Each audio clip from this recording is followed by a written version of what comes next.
mencapai titik di mana mereka menghasilkan cukup uang untuk menghidupi diri mereka sendiri, tetapi kemudian mereka mengadopsi serangkaian kebiasaan yang membuat mereka kembali bangkrut. Video ini tentang mereka, dan siapa tahu, mungkin Anda juga. Jadi, perhatikan. Selamat datang di Alux. Nomor 1, pengeluaran impulsif. Hal pertama yang dilakukan orang-orang yang mulai menghasilkan lebih banyak uang adalah membelanjakannya untuk hal-hal yang tidak mereka butuhkan. Mereka melihat rekening bank mereka dan mereka melihat mereka memiliki lebih banyak uang tersisa daripada sebelumnya, yang langsung memunculkan pertanyaan, oke, apa yang akan saya beli dengan ini? Mereka terbiasa membeli setiap barang baru dan berkilau yang keluar hanya untuk merasa senang. iPhone baru keluar, langsung dipesan terlebih dahulu. Mereka bahkan tidak tahu apa fungsinya. Mereka hanya tahu itu baru. Kolaborasi mode baru diumumkan. Lebih baik terima saja itu sebagai yang terbaru di kereta bawah tanah. Pengeluaran impulsif adalah tanda pertama yang menunjukkan bahwa seseorang tidak memiliki kendali atas uang mereka. Nomor 2, kewajiban finansial. Ada 5 kewajiban finansial besar yang dialami orang-orang. Hipotek, pinjaman mahasiswa, pinjaman mobil, utang kartu kredit, dan pinjaman pribadi. Dan sementara 2 yang pertama mungkin tidak semua orang dapat menghindarinya atau mereka sudah melakukannya. 3 yang terakhir adalah hal yang benar-benar membuat orang terjebak. Sebagai aturan praktis, Anda tidak boleh menghabiskan uang yang tidak Anda miliki. Sebagai aturan praktis kedua, karena Anda memiliki 2 tangan, hanya karena Anda memiliki uang tunai untuk membeli sesuatu, bukan berarti Anda harus melakukannya. Yang kedua ini adalah hal yang paling sulit bagi kebanyakan orang karena mengharuskan Anda menahan diri dan bersikap disiplin. Hanya karena Anda mampu membeli barang baru, bukan berarti Anda harus membelinya. Terutama karena barang baru itu disertai dengan pembayaran bulanan.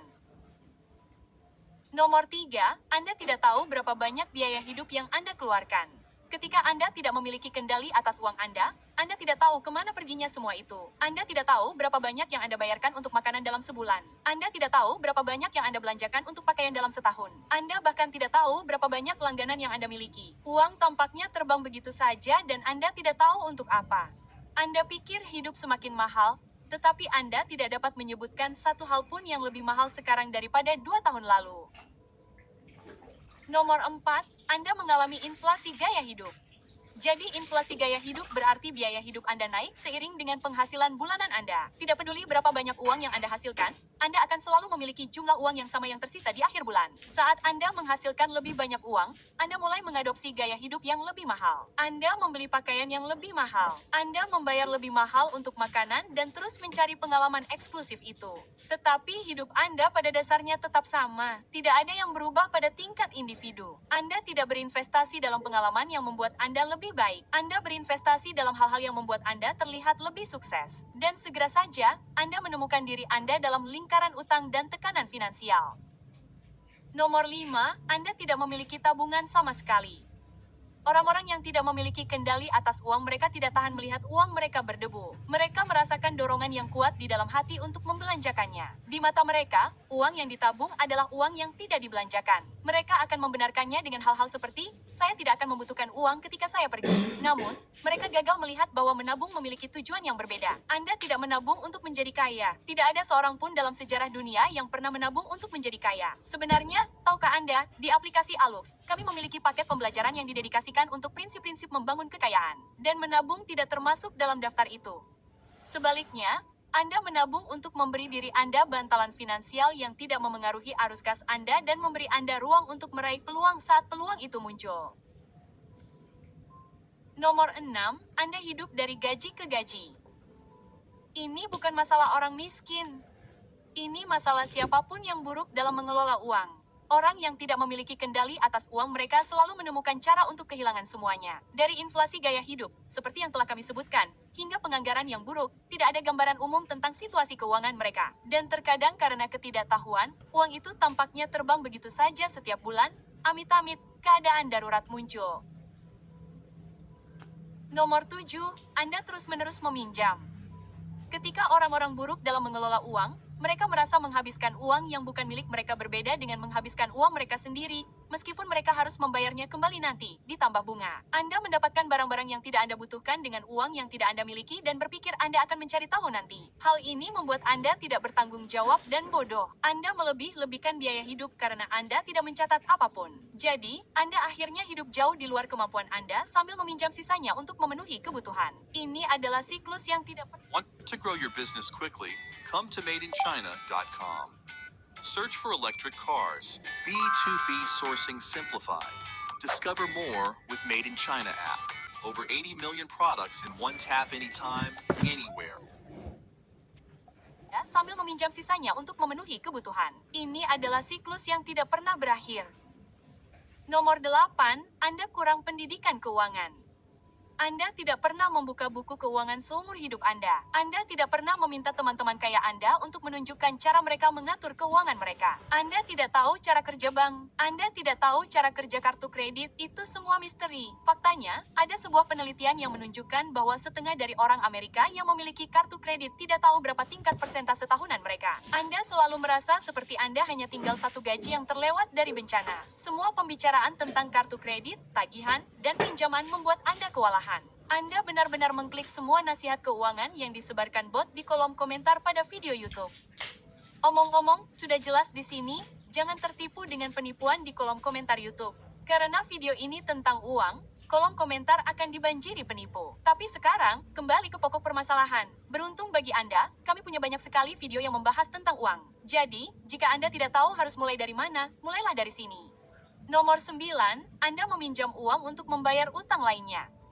Sekarang, berbicara tentang utang, Anda tahu seseorang sama sekali tidak memiliki kendali atas uang mereka ketika mereka mulai meminjam untuk membayar utang lainnya. Pada titik itu, mereka sudah tidak mampu lagi, dan satu-satunya jalan keluar yang mereka lihat adalah menyelami lubang kelinci lebih dalam. Ini adalah orang-orang yang menggunakan kartu kredit yang sudah mencapai batas maksimal, berharap untuk tetap berada di atas permukaan. Sudah jelas bahwa mengendalikan uang Anda melibatkan pelunasan utang Anda tanpa membuat utang baru dalam prosesnya. Nomor 10, Anda malu dengan situasi keuangan Anda. Anda benci pembicaraan tentang uang. Itu membuat Anda tidak nyaman dan gelisah. Ketika seseorang berbicara tentang investasi, Anda panik. Anda tidak ingin mendengarnya karena Anda merasa seperti dipermalukan karena tidak punya uang. Anda tidak ingin orang lain tahu betapa acaknya kondisi keuangan Anda, jadi Anda menyembunyikannya. Namun, hal ini juga menghalangi Anda untuk mendapatkan bantuan atau saran dari orang lain. Ada istilah sebenarnya untuk hal ini. Istilah ini disebut efek burung unta. Anda menghindari informasi negatif, termasuk umpan balik dan saran. Itu sifat manusia, tetapi hal itu hanya akan memperburuk situasi keuangan Anda. Nomor 11, Anda tidak mengerti perbedaan antara bangkrut dan miskin. Bangkrut berarti Anda tidak punya uang. Menjadi miskin berarti Anda tidak punya cara untuk menghasilkan uang. Dan ada perbedaan besar. Namun, ketika Anda tidak memiliki kendali atas uang Anda, mereka merasakan hal yang sama. Anda tidak berhasil melewati mentalitas bangkrut dan Anda akhirnya melakukan semua hal yang membuat Anda bangkrut. Nomor 12, Anda tidak memiliki tujuan keuangan jangka panjang. Ketika Anda tidak memiliki kendali atas uang Anda tidak memiliki kendali atas masa depan keuangan Anda. Pensiun adalah sebuah misteri. Wah, tahun depan pun masih misteri. Satu-satunya tujuanmu adalah tidak terjadi hal buruk padamu. Kamu lebih suka tidak memikirkannya dan menyalahkan sistem atau ekonomi. Kamu berharap pemerintah akan turun tangan dan menyelamatkanmu. Dan ketika itu terjadi, kamu menghabiskan cek stimulus itu untuk membeli PS5. Nomor 13, kamu punya toleransi risiko tinggi yang bodoh. Ketika kamu tidak punya kendali atas uang dan kebiasaan belanjamu, kamu cenderung mengambil risiko besar demi imbalan besar. Kamu mempertaruhkan tabungan hidupmu pada saham meme. Kamu menggadaikan rumahmu untuk berinvestasi pada proyek yang tidak kamu ketahui sama sekali. Kamu adalah target yang sempurna bagi para penipu. Kamu menemukan sensasi dalam risiko dan rasa senang dalam imbalan potensial yang dapat mengubah hidupmu. Namun, itu tidak akan pernah terjadi seperti yang kamu inginkan. Dan kamu tahu itu, tetapi kamu masih memimpikannya. Nomor 14, kamu punya pola pikir kelangkaan. Kamu percaya bahwa apa yang kamu miliki tidak akan pernah cukup dan kamu tidak akan pernah bisa memperoleh lebih banyak. Nah, Pola pikir kelangkaan berasal dari rasa takut yang mendalam akan rasa tidak cukup atau kehilangan apa yang Anda miliki. Namun, begini masalahnya, terus-menerus berfokus pada apa yang tidak Anda miliki hanya akan menciptakan lebih banyak kekurangan. Hal itu membutakan Anda terhadap semua kelimpahan yang mengelilingi Anda dan dapat mencegah Anda mengalami kebahagiaan dan kepuasan sejati. Anda tidak akan pernah merasa cukup jika Anda yakin tidak akan pernah merasa cukup. Dan nomor 15, ketidaktahuan finansial. Beberapa orang buruk dalam mengelola uang karena mereka mengabaikannya. Mereka tidak memeriksa saldo bank mereka. Mereka tidak memeriksa apa yang mereka belanjakan. Mereka tidak peduli untuk meningkatkan potensi penghasilan mereka. Tidak satu pun dari itu. Mereka akan membenarkannya dengan mengatakan bahwa mereka tidak peduli dengan uang, yang merupakan sikap yang sehat untuk dimiliki. Masalahnya adalah orang-orang ini tidak peduli dengan uang sampai mereka tiba-tiba menabrak tembok. Mereka menyadari bahwa mereka telah memaksimalkan apa yang dapat mereka lakukan dengan situasi awal mereka. Mereka tidak dapat memulai sebuah keluarga atau membesarkan anak. Mereka tidak memiliki rencana pensiun. Dan saat itulah kenyataan menghantam balik. Kami harap Anda mempelajari sesuatu yang berharga di sini hari ini, Aluxer. Dan sebagai ucapan terima kasih karena telah bertahan bersama kami hingga akhir, tentu saja, kami punya bonus. Anda kurang percaya diri dengan kemampuan Anda untuk mencapai kebebasan finansial. Ketika Anda tidak memahami permainan uang, tidak peduli seberapa banyak atau sedikit yang Anda miliki, Anda akan selalu merasakan bahaya kehilangan segalanya. Anda terus-menerus khawatir tentang skenario terburuk, dan permainan uang apapun melumpuhkan Anda. Sekarang, tidak buruk untuk memiliki rencana B dalam pikiran, tetapi memiliki sikap negatif terhadap uang tidak akan membawa Anda kemanapun kecuali mungkin kartu kredit yang sudah mencapai batas maksimal. Terima kasih telah menonton video ini, Aluxer. Jika Anda merasa video ini